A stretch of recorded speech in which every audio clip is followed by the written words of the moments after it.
Chapter 2. By D. Ting. Confirming host, Lin Nuannuan. Information transfer begins. Information transfer successful. System fully activated. Hello host. Welcome to System 438. Lin Nuannuan slowly woke up. She rubbed her head. A voice in her head had been talking to her.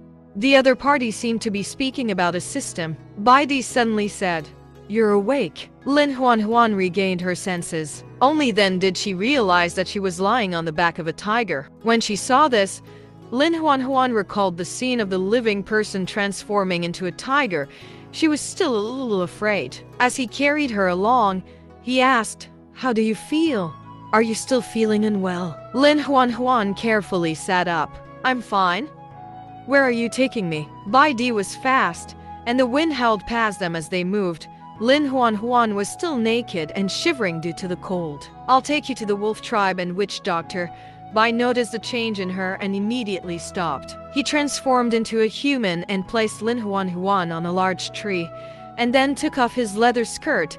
He stuffed the leather skirt and the bone knife into her hand as he instructed her, "Wait for me, I'll be back soon." With that, he jumped down from the tree and landed lightly on the grass in the form of a tiger. Lin Nuannuan sat on the tree trunk, her hands clenched tightly around the bone knife. She saw the huge white tiger hiding in the bushes.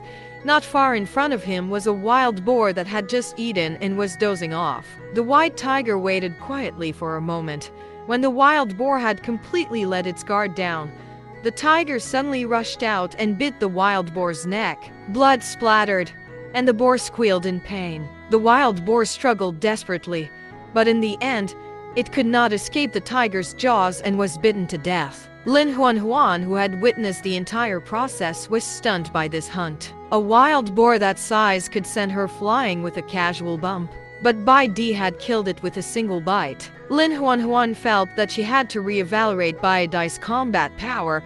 If she really fought with such a powerful man, he could kill her with just 2 fingers. For the sake of her personal safety, she would try not to provoke him anymore. After going back to his human form, he walked to the tree and stretched out his arms while staring at the small female jump down. Lin Nuannuan was very afraid. She was more than 4 meters high up right now.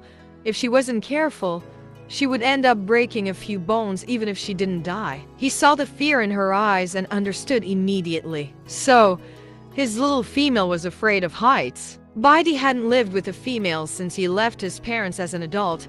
He was pretty much blind to their traits and knew nothing about them. When he reached the wolf tribe later, he would have to make some inquiries. The wolf tribe was large, and there were females in the tribe.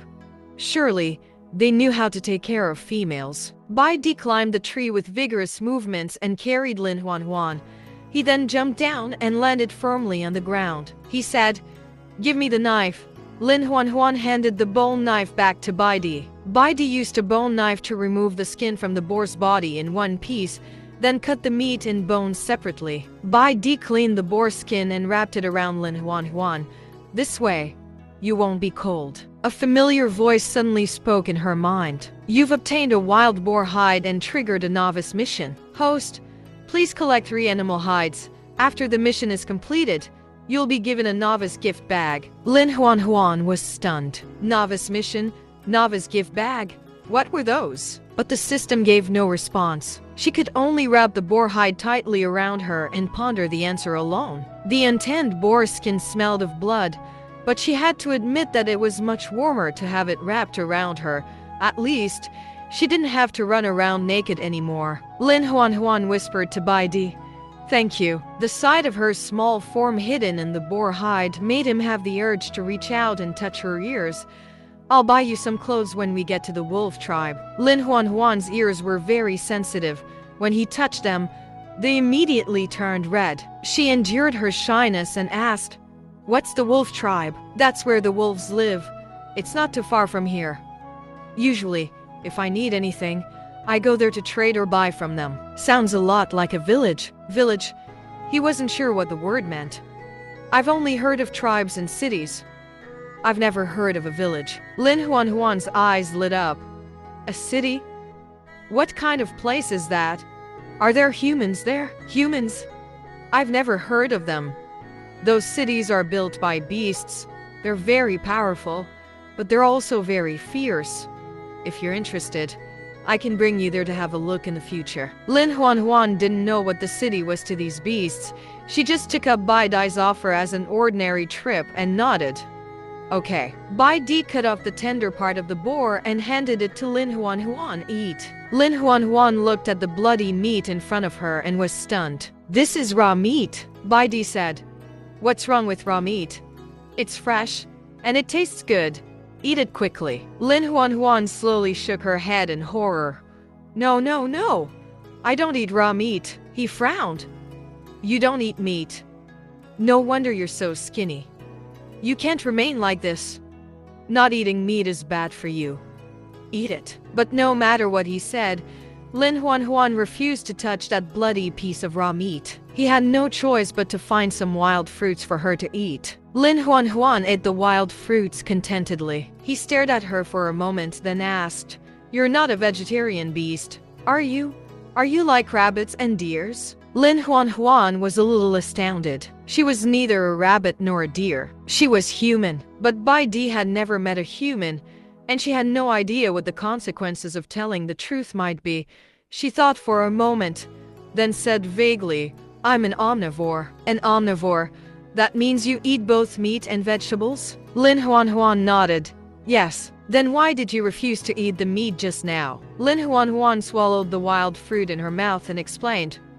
It's not that I don't eat meat. I just don't eat raw meat. If it's cooked meat, I quite like it. Cooked meat? How? Tell me and I'll get it for you. Bai Di was a carnivore through and through. In his mind, one had to eat meat every day or one would fall sick. He could never let the little female get sick. There was no pot here, so a stir-fried dish definitely wouldn't do. She could only settle for a barbecue. Lin Nuannuan said slowly, First, there has to be fire. Fire? Lin Nuannuan asked carefully, Have you never seen fire?